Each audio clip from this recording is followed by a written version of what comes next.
ದಿನಗಳ ಹಿಂದೆ ಅಷ್ಟೇ ರಮೇಶ್ ಜಾರಕಿಹೊಳಿ ಅವರು ಬಹಿರಂಗವಾಗಿಯೇ ರಾಜ್ಯಾಧ್ಯಕ್ಷರ ವಿರುದ್ಧ ಒಂದು ಹೇಳಿಕೆಯನ್ನ ಕೊಡ್ತಾರೆ.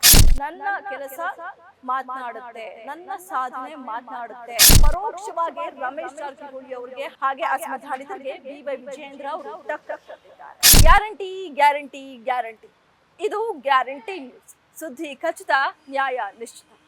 ರಾಜ್ಯ ಬಿಜೆಪಿಯಲ್ಲಿ ಬಿ.ವೈ. ವಿಜಯೇಂದ್ರ ಅವರು ರಾಜ್ಯಾಧ್ಯಕ್ಷರಾಗಿದ್ದಾಗಿಂದಲೂ ಕೂಡ ಸಾಕಷ್ಟು ಅಸಮಾಧಾನ ಕೇಳಿ ಬರ್ತಾ ಇತ್ತು. ಹಾಗೆ ಬಿಜೆಪಿಯ ಹಿರಿಯ ನಾಯಕರು ಸಾಕಷ್ಟು ಆಕ್ರೋಶವನ್ನ ಕೂಡ ವ್ಯಕ್ತಪಡಿಸಿದರು. ಯಾಕಂದ್ರೆ ಬಿಜೆಪಿಯ ಸಾಕಷ್ಟು ಹಿರಿಯ ನಾಯಕರು ಇಷ್ಟು ವರ್ಷ ಬಿಜೆಪಿಗೋಸ್ಕರ ದುಡಿದಂಥವ್ರು. ಅವರೆಲ್ಲರನ್ನೂ ಕೂಡ ಕಡೆಗಣಿಸಿ ಬಿಜೆಪಿಯ ರಾಜ್ಯಾಧ್ಯಕ್ಷರನ್ನಾಗಿ ಒಬ್ಬ ಕಿರಿಯ ನಾಯಕರಾದಂತಹ ಅಂದ್ರೆ ಮಾಜಿ ಮುಖ್ಯಮಂತ್ರಿಯ ಪುತ್ರರಾದಂತಹ ಬಿ.ವೈ. ವಿಜಯೇಂದ್ರ ಅವರನ್ನ ರಾಜ್ಯಾಧ್ಯಕ್ಷರನ್ನಾಗಿ ಬಿಜೆಪಿ ಹೈಕಮಾಂಡ್ ನೇಮಕ ಮಾಡಿತು. ಯಾವಾಗ ಬಿ.ವೈ. ವಿಜಯೇಂದ್ರ ಅವರು ರಾಜ್ಯಾಧ್ಯಕ್ಷರಾದ್ರು ಆಗಿನಿಂದಲೂ ಕೂಡ ಬಿಜೆಪಿಯ ಹಿರಿಯ ನಾಯಕರು ಅಸಮಾಧಾನವನ್ನ ವ್ಯಕ್ತಪಡಿಸ್ಕೊಂಡೇ ಬಂದ್ರು. ಹಾಗೆ ಬಿಜೆಪಿಯಲ್ಲಿ ಬಂಡಾಯ ಕೂಡ ಶುರುವಾಯಿತು. ಹಾಗೆ ದಿನೇ ದಿನೇ ಬಹಿರಂಗವಾಗಿ ಬಿಜೆಪಿಯ ಹಿರಿಯ ನಾಯಕರು ಅಂದ್ರೆ ಬಸನಗೌಡ ಪಾಟೀಲ್ ಯತ್ನಾಳ್ ಅವರ ಬಣ ಏನಿದೆಯೋ, ಹಾಗೆ ರಮೇಶ್ ಜಾರಕಿಹೊಳಿ ಅವರು, ಹಾಗೆ ಕುಮಾರ್ ಬಂಗಾರಪ್ಪ ಅವರು, ಪ್ರತಾಪ್ ಸಿಂಹ ಅವರು, ಇನ್ನು ಇತರೆ ಅಸಮಾಧಾನಿತರು ರಾಜ್ಯಾಧ್ಯಕ್ಷರ ವಿರುದ್ಧ ಸಾಕಷ್ಟು ಬಹಿರಂಗವಾಗಿ ಹೇಳಿಕೆಯನ್ನ ಕೊಡ್ತಿದ್ರು. ಇದೆಲ್ಲವನ್ನ ಕೂಡ ಕಟ್ ಮಾಡಬೇಕು ಅಂತ ಅಂದ್ರೆ ಬಂಡಾಯವನ್ನ ಶಮನಗೊಳಿಸಬೇಕು ಅಂತಾನೆ RSS ಸಭೆಯನ್ನ ನಡೆಸಿತು. ಸಭೆ ನಡೆಸಿದ್ರು ಕೂಡ ಬಿಜೆಪಿಯಲ್ಲಿ ಇದ್ದಂತಹ ಬಂಡಾಯ ಯಾವುದೇ ರೀತಿಯಾಗಿ ಕಿಂಚಿತ್ತು ಕೂಡ ಕಮ್ಮಿ ಆಗಿಲ್ಲ. ಕಳೆದ 2-3 ದಿನಗಳ ಹಿಂದೆ ಅಷ್ಟೇ ರಮೇಶ್ ಜಾರಕಿಹೊಳಿ ಅವರು ಬಹಿರಂಗವಾಗಿಯೇ ರಾಜ್ಯಾಧ್ಯಕ್ಷರ ವಿರುದ್ಧ ಒಂದು ಹೇಳಿಕೆಯನ್ನ ಕೊಡ್ತಾರೆ. ಅಂದ್ರೆ ಅವರು ನಮ್ಮ ರಾಜ್ಯಾಧ್ಯಕ್ಷರಲ್ಲ, ಅವರನ್ನ ಅಧ್ಯಕ್ಷರನ್ನಾಗಿ ನಾವು ಯಾವತ್ತೂ ಕೂಡ ಸ್ವೀಕರಿಸೋದಕ್ಕೆ ಆಗೋದೇ ಇಲ್ಲ, ನಾವೇನಿದ್ರು ಹೈಕಮಾಂಡ್ ಮಾತನ್ನೇ ಕೇಳ್ತೀವಿ ಅಂತ ಹೇಳಿಕೆಯನ್ನ ಕೊಡ್ತಾರೆ. ಹಾಗೆ ಏನು ಮೈಸೂರು ಚಲೋ ಪಾದಯಾತ್ರೆಯನ್ನ ಮಾಡಿದ್ರು, ಅಲ್ಲೂ ಕೂಡ ಬಿಜೆಪಿಯಲ್ಲಿದ್ದಂತಹ ಬಂಡಾಯ ಎದ್ದು ಕಾಡ್ತಾ ಇತ್ತು. ಯಾಕಂದ್ರೆ ಅಸಮಾಧಾನಿತರ ಬಣದಲ್ಲಿದ್ದಂತಹ ಯಾರೂ ಕೂಡ ಈ ಒಂದು ಪಾದಯಾತ್ರೆಗೆ ಬರಲಿಲ್ಲ. ಬಿಜೆಪಿಯಲ್ಲಿ ಒಗ್ಗಟ್ಟು ಕಾಣಲಿಲ್ಲ ಮೈಸೂರು ಚಲೋ ಪಾದಯಾತ್ರೆ.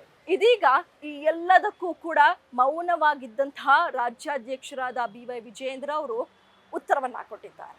ಅಂದ್ರೆ ನಿನ್ನೆ ಅಷ್ಟೇ ಕಲಬುರಗಿಯಲ್ಲಿ ಮಾತನಾಡಿದಂತಹ ಬಿ.ವೈ. ವಿಜಯೇಂದ್ರ ಅವರು ಟಕ್ಕರ್ ಕೊಟ್ಟಿರುವಂತದ್ದು ರಮೇಶ್ ಜಾರಕಿಹೊಳಿ ಅವರಿಗೆ.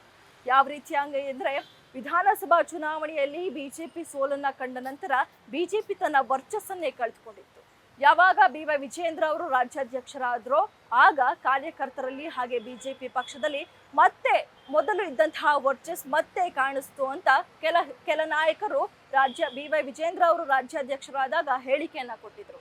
ಹಾಗೆ ಎಲ್ಲರೂ ಕೂಡ ಸಂತೋಷದಿಂದ ಹುರುಪಿನಿಂದ ಕೆಲಸವನ್ನ ಮಾಡ್ತಿದ್ದಾರೆ ಅಂತ ಕೂಡ ಹೇಳಿಕೆಯನ್ನ ಕೊಟ್ಟಿದ್ರು. ಹಾಗೆ ಇದೀಗ ಬಿ.ವೈ. ವಿಜಯೇಂದ್ರ ಅವರು ಕೂಡ ಇಷ್ಟು ದಿನ ಮೌನವಾಗಿದ್ರು, ಈಗ ಹೇಳಿಕೆಯನ್ನ ಕೊಟ್ಟಿದ್ದಾರೆ. ನಾನು ಕಾಂಗ್ರೆಸ್ ಸರ್ಕಾರವನ್ನ ಒಂಟಿ ಕಾಲಲ್ಲಿ ನಿಲ್ಲಿಸಿದ್ದೇನೆ. ಕಾಂಗ್ರೆಸ್ನ ಮೂಡ ಹಗರಣ ಹಾಗೂ ವಾಲ್ಮೀಕಿ ಹಗರಣ ಏನಿದೆಯೋ ಅದನ್ನ ಬಯಲಿಗೆ ತಂದು ಕಾಂಗ್ರೆಸ್ ಸರ್ಕಾರದ ಶಾಸಕರನ್ನ ಹಾಗೆ CM ಸಿದ್ದರಾಮಯ್ಯನವರನ್ನ ಸಂಕಷ್ಟಕ್ಕೆ ಸಿಲುಕಿಸಿದ್ದೇನೆ ನಾನು ಅಂತ ಹೇಳ್ಕೊಂಡಿದ್ದಾರೆ. ಹಾಗೆ ನಾನು ಈ ಯಾವುದೇ ರೀತಿಯಾದಂತಹ ಸ್ವಪಕ್ಷದಲ್ಲೇ ಹೇಳಿಕೆಯನ್ನ ಕೊಡ್ತಾ ಇದ್ದಾರಲ್ಲ, ಆ ಒಂದು ಯಾವುದೇ ರೀತಿಯಾದಂತಹ ಹೇಳಿಕೆಗೆ ನಾನು ಪ್ರತಿಕ್ರಿಯಿಸೋದಿಲ್ಲ ಅಂತ ಕೂಡ ಹೇಳಿದ್ದಾರೆ. ಇದೀಗ ನನ್ನ ಕೆಲಸವನ್ನ ನಾನು ಮಾಡ್ತಾ ಇದ್ದೇನೆ, ನನ್ನ ಸಾಮರ್ಥ್ಯವನ್ನ ಗುರುತಿಸಿ ಹೈಕಮಾಂಡ್ ನನಗೆ ರಾಜ್ಯಾಧ್ಯಕ್ಷನ ಸ್ಥಾನ ಕೊಟ್ಟಿದ್ದು.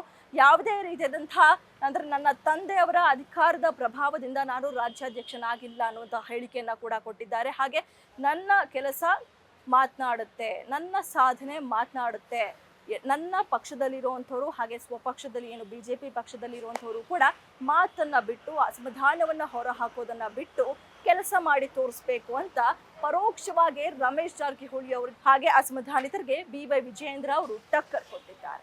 ಕ್ಯಾಮ್ರಾ ಪರ್ಸನ್ ರಾಜೇಶ್ ಜೊತೆ ಕವನ Shivanna, guarantee news, Bengaluru. Guarantee news, ಸುದ್ದಿ ಖಚಿತ, ನ್ಯಾಯ ನಿಶ್ಚಿತ.